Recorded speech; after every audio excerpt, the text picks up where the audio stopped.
In terza categoria il Montallegro rimane leader della classifica, inseguita a ruota dall'Atletico Licata.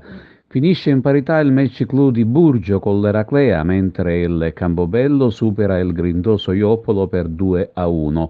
La compagine licatese dell'Atletico del presidente Profumo supera per 3-1 la tenace Virtus Realmonte, mentre il sorprendente Città di Ribera va a vincere a Palma di Montechiaro con la squadra locale del Socer Palmeira.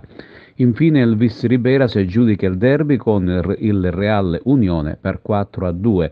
In classifica generale comanda sempre il Montallegro, seguito a ruota da appena un punto dall'Atletico Licata, mentre a 4 punti si posizionano Eraclea e Città di Ribera. Intanto è stato più difficile del previsto il match di calcio a 5 di Serie B tra l'Acaragas Futsal e la Polisportiva Futura.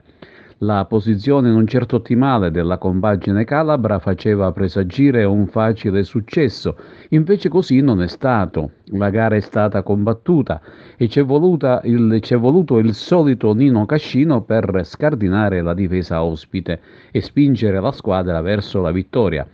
Le reti biancazzurre infatti portano la firma dello stesso Cascino, che ha segnato una doppietta, e Francolino, che con appena una rete di vantaggio hanno tenuto in apprensione i supporters di casa e la stessa squadra di mister Castiglione sino alla fine della gara. Ecco perché al triplice fischio finale si è tirato un grosso sospiro di sollievo.